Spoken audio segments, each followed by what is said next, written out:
Amis téléspectateurs, bonjour, bonsoir, ravi de vous retrouver dans un nouveau numéro de Parlons Foot spécial été. Aujourd'hui, nous sommes au cœur de Dakar, à la Médina, li ñuy wax Médina ku fa yaroo ñu xàmme la. Alors aujourd'hui, nous avons le plaisir de tourner avec un joueur promis à un bel avenir. Il s'appelle Fallou Diagne.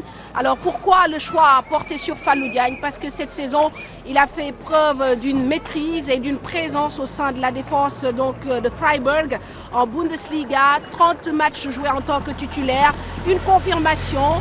Le jeune homme est parti de la génération foot. Il est passé par le FC Metz et aujourd'hui, il évolue en Bundesliga.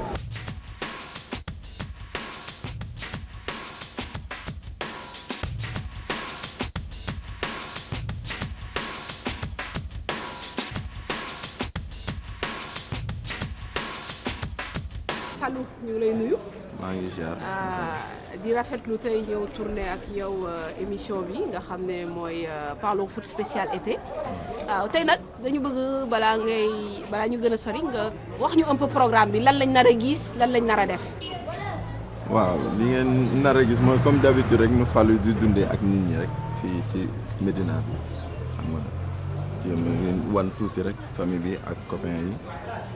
ak xanaa fi ma jot a jaar comme école football base Diack ak yenn match yi ñuy joué par samedi ak dimanche fii si koñ bi donc programme bi noonu la tëddee wuñ ko. si léegi naa dañu ne xale yu Médina dañu am touche particulière li Youssou woyoon quoi. Médina ku fa jógee ñu xàmme la alors lan mooy particularité Médina. waaw mooy Médina ñëpp dañu booloo doon benn boo juddoo ci quartier rek ñëpp di la pousser pour nga dem rek maanaam dafa am looy àndal quoi. duñ ne ñaan sax mais dafa am force booy àndal donc loolu mooy force Médina parce que ñëpp dañuy pousser pour kenn jëm dem ci kanam loolu mooy force Médina. kon nag ñu ànd tranquillement nga dugg présenter ñu famille bi. waaw famille bi foog naa fu mu toll nii maam ji moo fi nekk. très bien moom moo fi nekk ñeneen ñëpp dañu génn ak benn tante moo fi nekk oncle yi dañuy joobi mais mun nañ dugg ñu xool sa maam moom mooy lépp daal. ñii laa fowandool ñii laa juddandool ñii laa yarandool ñii laa màggandool ñoom laa am. très bien ñooy sa lépp. waaw ñoom ñooy suma lépp. tey jii lu ma munte am suma àdduna rek te aw ma leen rek aw ma dara. ci temps yi ma nekkee Metz parce que ki nekk fii Souleymane Fall la tudd.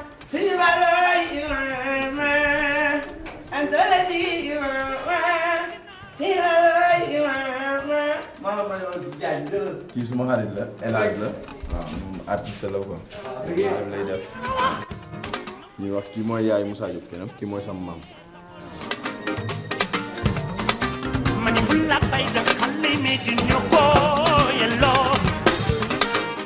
koy ñaanal rek fu mu bëgg a yegg yal na ko fa yàlla yeggal ndax bi muy xale bu ndaw la commencé di si football bi bëgg football xamoon naa nag yàlla dina ko jëmale ca kanam su ma xol daal tàngul dara si moom maa jur ndeyamay sama taaw moom Moussa Diop kinam yëpp maa leen jur waaye tànk yi ñu jaayam awoon fa la aw ma koy ñaanal nag sama xol sedd na buy su moom dara manqué wu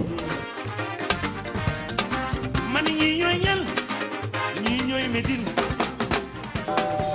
waaw kii mooy Pape Sidi Fall moom moo doon jeune éthique jeune jaraaf tamit moom mooy moo topp ci kenam.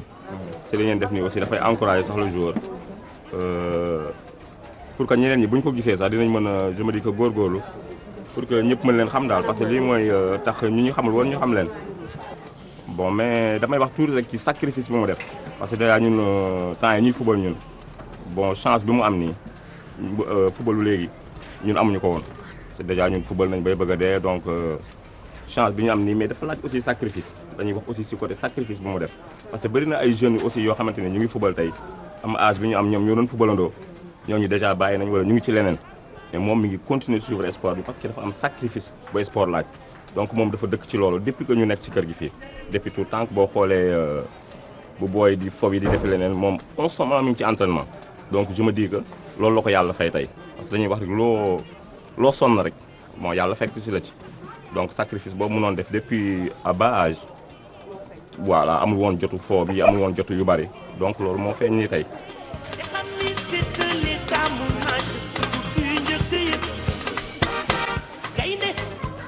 ñoo ngi koy sant di ko gërëm moom Fallou Galas mi te di ko ñaanal yàlla di kontaan ci moom loolu moo sama rakk ñooy ànd bu dégg bëccëg.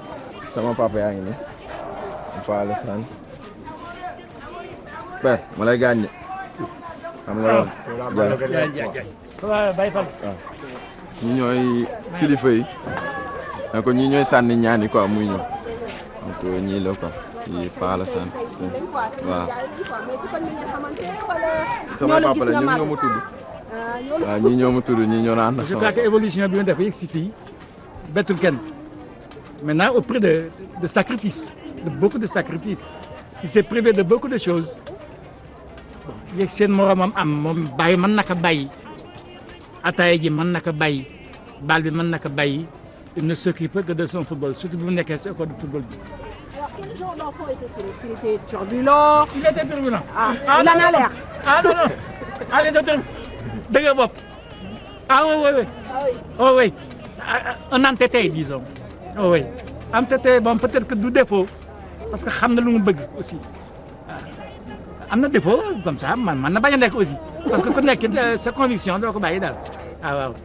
Moustapha Diagne man papam la ci koñ bi la juddoo yar la am ak teggin sport da ko mos a bëgg ni ma ko bëggee je crois que dem na ba yàlla ubbil ko ci ay bunt yàlla na continuer et puis sur le plan social xale bu baax la bu yaru la ay moroomam même bi mu demee Europe dellu si taxawul mu bàyyi leen ànd ak ñoom lu mu am bokk koog ñoom nekk ñoom suba mag ñi ci koñ bi xale yeeg ñëpp ñu ngi koy gërëm dara leen rek la ñuy ñaan li muy wut yàlla ko yàlla may te mu jikko surtout loolu rek lañ koy ñaan. ni ko ni waxee man ci beneen côté laa ko xamee parce que man dama ko doon suivre au niveau des navétanes te man ci équipe ASC bi mu doon jouer encadré laa ko woon mais franchement man dama bëgg ci moom te fu ma toog ci koñ bi dama ko wax te il a fait des choses yoo xam ne wax naa ko ñii yoo xam ne yowuñ ko pas plus tard que l'année dernière toutes les ASC de la Médina la offert ku ci ne 2 ballons de compétition son ASC ñu ngi koy gërëm bàyyiwu leen ginnaaw chaque année lu ne la leen di defar. maaleykum salaam man yéenay ñan ñi ñooy Médine. Médina la quoi pour ñu yeew moom. Ah, Médina ba tey la ñuy commencé fonctionner. waaw ñoom dañuy fonctionner ba 5 heures du matin après bu jëlee 2 heures ba 5 heures du matin encore. waaw noonu la ñuy fonctionner. ñoom seen rythme lañ yore. waaw seen rythme bopp lañ yor.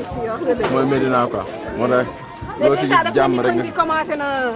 waaw mooy ñii rek ñun moom xam nga ñii la ñu ne. mooy tout commencé na rek. waaw ñu rëbbagul sax. waaw rëbbagul sax boo demoon ba ci kanam.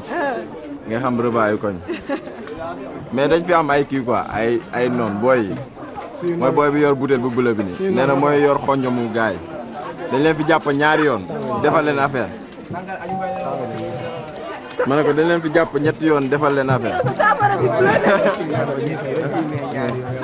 loolu tax na nit ñaa ngi tudde yaakaar te yàlla noppi na dom leen ci takku liggéey waaw soxna Seye kii mooy soxna mami waaw soxna mami. man maay numéro 10. numéro 10. ah. milieu. non milieu terrain. dara xamul. dara xamul maay seen capitaine maa doon sélectionné. waaw sama latéral gauche baa ngi ne. sama attaquant bu jigéen bi ñi ngi échauffé wu.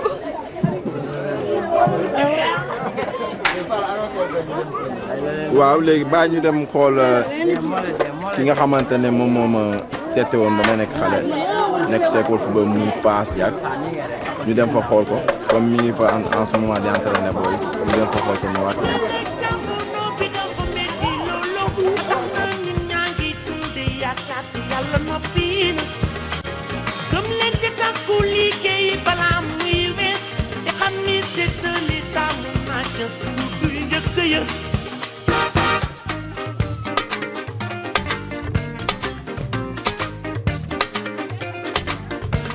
lii ma la wax na ko déggee xel te bañ ko jàppee sa xol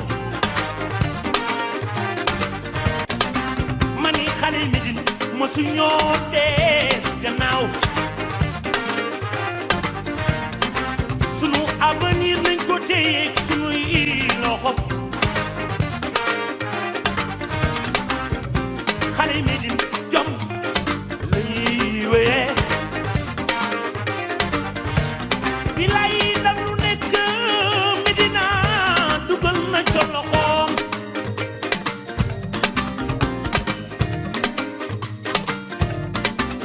bilay ndam lu nekk Médina dugal na ca loxoom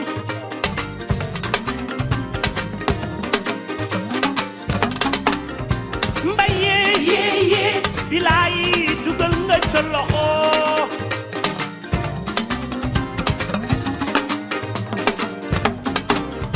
jàmbaar ju nekk Médina wane nga ko file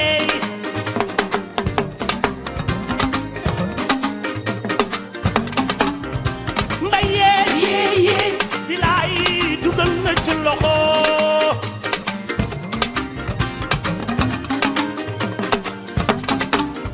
jàmbaar ju nekk Médina dugal na ca loxoom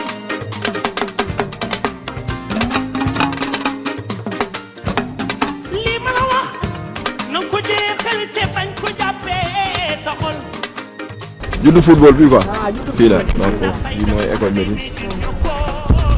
donc fii la ñuy woowee école. école Jaraaf ma teg As Diak waaw fii mooy école Médine. ok donc fii nga njëkk a defee. suma école bi nga fii ñëw à peu près ay ñaata at nga amoon. 4 ans. ah bon. voilà 4 ans yi. da nga daan dox jóge sa kër. fii laa doon doxee rek xam nga yoon bi soriwul. waaw. daf ma doon fekk may takk plastique laa doon sol. ak bande suma cheville yi daw ñëw fi nga temps booy rek da ngay bëgg lu nii diwa karité nag ba nii. lu tax karité. nga temps booy da ngay bëgg yu kii yooyu. waaw. ma ñëwaan fii rek paa bi ne ma dimbali ma sa plastique yi. demal Colobane nga wutal ma ay training nga ñëw commencé ko entraîner. ok. ñooy Médine salaamaaleykum maaleykum salaam man de waaru naa ñii ñooy Médine salaamaaleykum maaleykum salaam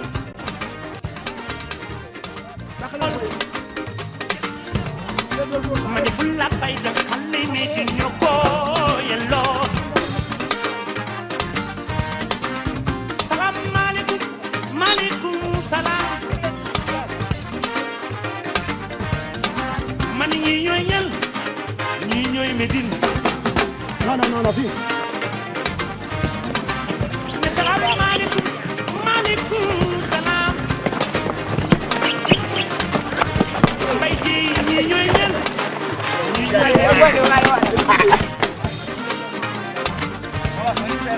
salaamaaleykum maaleykum loolu tax na ñu ñaa ngi tuuti yaakaar ci yàlla bay yow récupéré bay ko terminé wu jël leen ci takku liggéey balaa ñuy wees te xam ni séddale taamu récupéré tout ça daw leen mettez allez y a des aspects mettez dégg leen bañ dégg leen bañ allez y yéen ñëpp fay acca gaaw kii Aziz bu lay fa jàll bu leen jàll foo jëlee bala waaye laa voilà di lijjanti di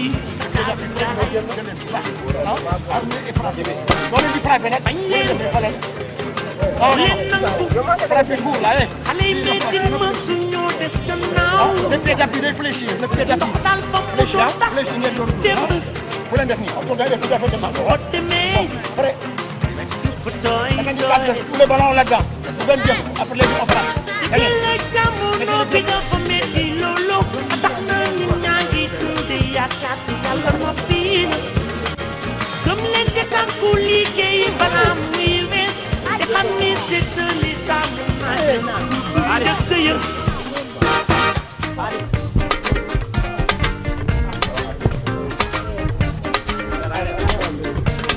lii ma la wax na ko déggee xel te bañ ko jàppee sa xol ma ni xale Médine mosu ñoo des gannaaw Ça fait 50 ans que j'ai fait ça. 63 ba léegi je suis sur ce terrain. ah. yoo xam ne dara ah. donc fierté la ma gis leen ñu réussir ah. bi ñu nekk dans notre club bi ñuy habillé lu fay France Sénégal même la Jaraaf seen devise c'était s'instruire pour instruire la Jaraaf di yaru yeewu yette ñun on a dû éduquer dans ça. Suñuy dirigeants yi dëkk dañ naan wax naan on n'a pas besoin de faire de vous des footballeurs ce qu'on a besoin de faire de vous c'est devenir des grands hommes responsables voilà c'est une éducation. Alors est-ce que j'imagine qu'il y a eu beaucoup de jeunes qui sont passés ici. 60 ans ça fait 50 ans. Voilà dont lui. waaw. Et donc dama bëggoon xam est-ce que vraiment xarañoon na ci wàllu entraînement assiduité ak yooyu est-ce que am na loo ci fàttaliku. lenn rek laa xam ne gagné naa ko. bi ma koy formé c'est un excellent milieu libéraux am na benn année mu ngi taxaw ma ne ko sa carrière yëpp boo bëggee fële ci carrière joue libéraux mu ne ma man père militaire laa bëgg a jouer du dëgg ma ne ko amuloo benn aptitude militaire waa faire jouer libéraux waa jouer libéraux mooy sa avenir mu ne ma non mu dem daal di dem di jouer ay militaire ba mu demee Allemagne les Allemands m'ont donné raison. ba mu lan nga gisoon moo taxoon nga mais parce que dafa amoon qualité. Il a toutes les qualités d'un libéraux incontestablement man xam su ma la xool ne lii rek xam naa ko dégg mais bi ma ko waxee ne ko ton avenir dans le football c'est d'être libéraux daf ne ma non dama bëggoon jouer milieu de terrain mu dem nawetaan jouer milieu de terrain dem fu ko neex mais yàlla def ne bi mu demee léegi ba yàlla yóbbu ko léegi mu def alhamdulilah sant ba tëli dem ba football professionnel def yëpp dem ne bi mu demee àll na la bañ ko jógee bañ ko duggee jouer le kii ba léegi keroog bi mu ñëw dama ne ko yaay naa la mu ne ma waaw ma ne ko alors ba ma la ko waxee mu ko léegi nag yëf yi ñëw na waaw. tey gis nañ ni que contexte bi ñu nekk Sénégal dafa bëri ay joueurs. waaw donc Fallou nekk na peut-être ci antichambre on va dire ah. ci équipe nationale mais concurrence bi metti na. est-ce que loolu aussi am nga ci gis-gis. est-ce que tey war xam nga lu ma ko bëgg a yedd. bu mu xalaat équipe nationale lu jot yàlla def ko. tant que yaa ngi naan damay football équipe nationale doon équipe nationale da ngay football rek ba yàlla indi ko mu ngi def ses preuves bu yàkkamti la participation xam nga li bon mooy damay football par équipe nationale lay visé nekk ci biir équipe nationale non suñu football dañ ko watir d'abord defar fii. waaw fii mooy terrain Déggo fii laa doon entraîner quoi fii laa doon jouer nawetaan fii mooy suñu terrain koñ mooy jardin. Fii j'ai naa fi 2 ans cadet j'ai fait 2 ans senior. mais xam nga nawetaan ambiance bu yéeme la. c'est voilà nit ñi dañ lay topp affaire yi bëri coow et tout est-ce que du woon loolu taxoon comme As lu mu doon wax nga doon bëgg coûte que coûte jouer milieu de terrain défenseur. boo xoolee nawetaan sama premier match laa joué défenseur central mais suma match yi stop yëpp milieu de terrain laa parce que man milieu de terrain laa opté woon pour jouer comme loolu passe wax moom ma xool ne ma dama jouer défenseur central nga bàyyi milieu de terrain bi mais nawetaan bi yëpp milieu de terrain laa joué parce que loolu moom ma permettoon ma xam lu bari tamit ci football même suma première année Metz j'ai joué excentré droit. ah oui carrément. Ouais. donc gars yi dañ carrément changé sa position. football kay amul poste bu ma si joué wul. attaquant attaquant. Joué naa attaquant. ah bon. Joué naa attaquant Metz en 2007 ba ma sama première année bu ma egg avec les 18 ans. mais dugal nga dara. dugal moom kay maa doon meilleur buteur. ah bon. waaw. dañu ko joué latéral droit sama première match saison. et fii moom Déggo joué naa fi latéral gauche latéral droit. lan nga gagné ak Déggo ci nawetaan. waaw jël naa fi meilleur joueur. dem naa fi ba demi-finale mais Déggo luy kii bi mooy joué ma fi ba finale ba demi-finale laa yem suma année bi may egg demi-finale senior suma deuxième année si laa dem Metz. ok mais en fait bi nga doon joué nawetaan da nga nekkoon en même temps génération foot wala. waaw dama nekkoon en même temps génération foot parce que loolu créé woon na ma problème sax ak waa génération foot. ba góor gi nekkoon foofu mooy góor gi Mala. mu jëee woon ma ne ma dàq naa la jusqu'à nouvel ordre. ah bon. parce que période boobu man dama gëmoon ne suma quartier comme boo nekkee xale di dem di seetaan nawetaan di gis yenn yi parce que équipe bi dafa xawoon métti tuuti parce que dañ leen doon gagné rek ay 7 8 man dama doon wax ne su ma màggee foo jaar ma ñëw am lu ma indi ci équipe bi ma màggandoog ak ay sumay morom yoo xam ne ñëpp football lañ doon def comme su mel ni yu booy ci mel ne ay Laye Gueye ci mel ne ay Mass Ana Ousmane Mbaye ñoo ñëpp ñu nekkoon ci quartier bi di jouer nawetaan ñu nekkoon benn nag ñu doon jouer ndoo lépp même match amical ñu àndandoo jouer ba ñu ñëwee nag si la équipe bi am lu bari commencé jugaat xam nga quartier bi ñëpp commencé jugaat équipe bi neex ñuy dem première année ñu dem quart de finale ñu gagné ñu deuxième année suma deuxième année ñu dem demi finale contre Xandaalu boobu laay dugal après raté seen penalty ci dem bàyyi leen Ndiaye suma yaay moom laa am comme rak mu bokkal neex baay tey li ma kii ci football yëpp ci làmmiñam la ak ci kattanam ak ci jëfinam donc lépp moom moo teete ci moom laa gisee football ba ñemee dugg ci terrain football. Moussa Diop Keno né en 1962 sama carrière yëpp Jaraaf laa ko def damay dem Jaraaf j'avais 6 ans donc Jaraaf laa joué de 1981 à 89 après ma dem Maroc pour 4 ans après ma ñibbisi actuellement maa ngi ci pharmacie bi. xam nga nit moom lu mu bëgg si loolu rek lañ ko mën jàppale comme que moom dafa choisir entre l' école et le foot jéeg saa mu bàyyi école bi ne football la bëgg bon donc il fallait que ñuy aider ko jàppale ko si loolu ba tey yàlla indi si lii. nan ngeen ko jàppale. ah nan ngeen ko jàppale. jàppale bi mooy d' abord encadrement encadré quoi conseiller parce que loolu rek lañ mën conseiller wax sportif ban comportement la am naka la war a dundee affaire dama noonu quoi. ba tey yàlla sotti lii. apparemment il a été réceptif. mais ça c'est normal munoo am sa nijaay ñu ne mooy diw def na lii ak lii nga bëgg a jaar sa tànkam te doo réceptif. waaw ñu ngi dem golf borom kër gi waaw ki moom lépp ki tax lépp waaw fa lañ jëm Aminata Diop.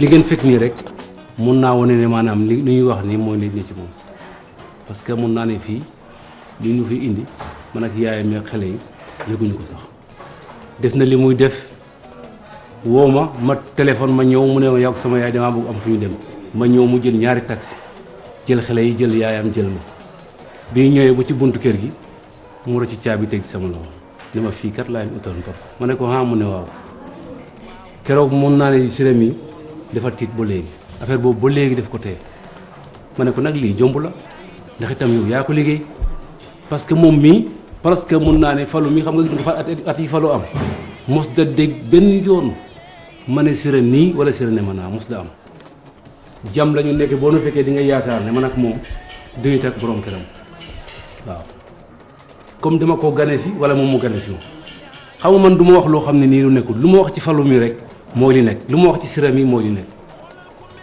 toog fi nag naa di ko gërëm ak yooyu maanaam lii da koo feeñal moo tax mu wax loolu rek mais li ci des lépp dama koy dagg foofu. Fallou ban genre xale la woon yëngatu woon. ku yëngatu woon la woon ku dëgër bopp kay la woon. loolu ñëpp wax nañ ko. moom da koo yëpp. léegi lu tax mu xëy rek bàyyi jàng bi dem na dafay. football foo ko dugal atelier boo ko dugal mu daw. dama daan dóor bay bëgg a dee. ma jógee sam papa woo ma mu ne ma léegi xale da nga koy laaj li mu bëgg. nga bàyyi ko mu def ko. ma ne ko kon jàmm la comme football la bëgg dañ ko bàyyi mu def mooy lii mooy football. bi mu njëkkee ñu wax ni que dafay signé en tout cas day dem France dem FC Metz. est-ce que loolu fàttaliku nga ko bés boobu ak lan nga yëg ak yooyu. bés boobu sax mi ngi ma fekk ma feebar ba mënuma jóg. bés boobu mi ngi fekk ma feebar ba mënuma dama doon jooy rek sax sama yaay naan ma sa doom du tukki ngay jooy. toujours su ma toogee dama ay man sama doom ji du ma ko gis dem na waaye du ma fi fekk. bu ko defee sama goro yaayu kii mu ne ma bul wax loolu sa doom day dem tukki ñëw ba teral la ba dugal la ci kër. moo tax keroog ba mu tukki ba mu njëkkee tukki weer ba mu demee keroog 200000 la ñu yónnee te amu fa weer. 200000 te amu fa weer waa kër gi yëpp naan ma kii bu la yaboo nga ñaanal ko. ndax am na ñuy def ati at seen waa ko duñ leen yónnee duñ leen dégg duñ leen gis te boobu nag ba léegi tegguwul loxo su la yónnee sax dalay laaj ndax xaalis bi jeex na su ko defee ma ne ko Fallou jeex na. terawul boo ko nee jeex na wala ji sax dana la yónnee dama koy man duñ ko gërëm sax li ñuy wax parce que man kii bu xasee wax rek man amatuma lu may wax déjà bëgg na waajur ba nga xam ne man bu may wax si moom sax il faut ma mënuma wax si moom te jooyu ma parce que man xam naa fi mu ñu jëlee sant bu baax rek ak fi mu ñu indi sant bu baax di sant yàlla rek sant bu baax ne man foogoon naa dinaa dund ba dee duma toog ba sama doom ñu génne ko sax télé wala mu ne day tukki musuma ko yaakaar liggéey la nag musuma ko yaakaar parce que dañ doon wax woyu la bandi la tuxkatu yàmbaa la day wër di simba lu nekk ñu koy wax ma bàyyi rek dem nañ ba jëli papaam ne ko kaay jël ko yóbbu ko daara sam papa ne ma du fi jóge xale danga koy bàyyi ci li mu bëgg rek topp ko ci ñu topp ko si bu mooy lii da daan bu doon dem entraînement génération fu du am sax paas du ndékki sax 6 heures di bu ñuy nodd fekk naka jàkka ja mu ànd ak sam papa bu paree noonu lay continuer bu ñëwee na ma yaay paas ma ne ko wooy Fallou dimbala ma tey aw ma paas mu ne ma yaay bis bu millions yi ñëwee ma ne ko est-ce que dina ma fi fekk mu ne ma yaay fii la lay fekk waaw moom nag dafa ragal trop boo ko jox moom kay moom soo ko joxuloon parce que du ndékki du def dara noonu lay demee te kenn du ko xam am na nag yërmande fóotal na ma rootal na ma baleel na ma lu nekk defal na ma ko nag dama koy ñaanal yàlla rek dafa am benn anecdote bu ma marqué parce que benn jour ubbi Facebook gis mu def benn photo def maman je t'aime mais foog naa c'est le seul but qu'il a marqué d'ailleurs si saison Freiburg bi ma koy tooñ ma ne ko Fallou comment ça se fait nga yow mu ne ma waaw sama yaay dafa ñëw Allemagne te je lui avais promis que bu ñëwee bu seetaan see match bi dina dugal loolu bi mu amee lan nga yëg yow sa xol affaire bi daf ma jëlee sax ci kaw ma ne man Fallou lan moo tax mu xam ne man maa ngi fi dina marqué bii ba di ma ko tudde man bi dañ leen ma ne may lox man mënuma supporter léegi sama beneen doom bu góor bi ne ma yaay woo xam naa la mënoo supporter kaay wàcc ma wàcc ci suuf boobu sama bopp bi di métti xam nga am na salle boo xam ne mu paree yaayu joueurs yi fa la ñuy lekkee fa la ñuy def yëpp fa laa toog mu mel ne dama fi ma taxaw rek dañ ne ma yéegaatal ma yéeg rek dégg fu gis fu muy tàllalee feuille bi beneen xaritam bu ñuy wax zap ne ma hé tante il faut nga yéegaat ma yéeg ñëw sëpp ci barrière bi di ko tàcc di ko def nii ba mu summi mayo bi jox ma ko mayo boobu ba tey mi ma denc ci armoire bëgguma sax jox ko kenn du ma ko jox kenn bi ma jëlee mayo bi nag ñëpp nag waa al ñëpp topp ma nag mu jógi sama doom bu góor bi da doon wax waaye yéen sama yaam yi du ngeen ko téye dina dox fii di téye leen ko nii daal laa téye mayo bi ñu topp ma nga kontaan ma kontaan sama xol bi sedd nag may sant yàlla nag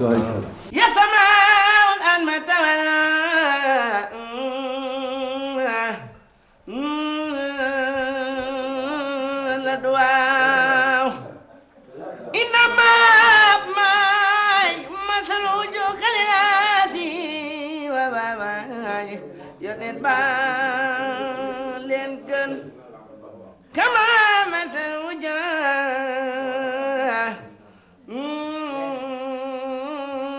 la waaw soxna mi na taa baax jur na mu doom dootul mel ni moom ma mukkee Seydina walina wa Seydil aaxirina yonet ba leen gën ya sama wa an ma tawalla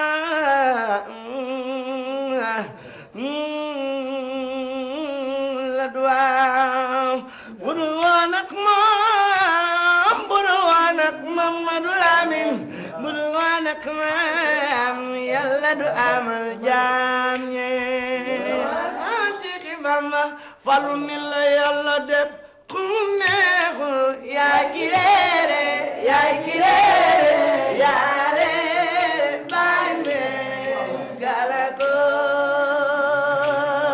ni ko yàlla def ku mu neexul yaay ki reere yaay ki reere yaa reere baay mee galato may bala fali la ni ko yàlla def ku mu neexul yaay ki reere yaay ki reere yaa reere baay mee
Bon, Fallou, vraiment, on a passé une bonne journée. Surtout que affaire yi dafa naturel, simple, xam nga rek. Donc voilà, comme on dit, vraiment tout était naturel. Et puis gis nañ ni ngay dundee ak sa xarit yi, ça a l'air très sympa. Donc loolu moo am solo. Maintenant def nga saison boo xamante ni vraiment ñu bëri spécialistes yu bëri ñu ngi koy saluer nga def nekk titulaire indiscutable ce club. ba ñuy wax sax d'ailleurs waxu Dortmund que Dortmund daf la bëggoon est-ce que loolu mën nga ci leeralal Sénégalais yi un peu.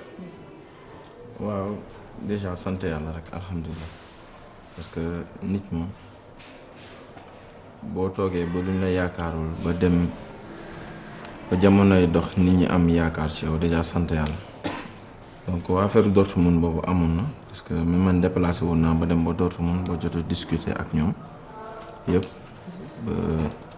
dara desul woon lu du Freiburg ko donc naan jaam ak pexeem yàlla ak dogalam donc ñun moom suñu lépp dañ koy wér ci yàlla suñu borom jot rek yomb mais comme club Freiburg jotul d'accord parce que comme lu ñu jot a wax ñoom mun nañ jaay jour yëpp bu mu des man pour le moment donc dañ ne d'ici déwén nañu wax peut-être dañu wax comme dañuy yor contrat ak ñoom dañuy respecter contrat bi.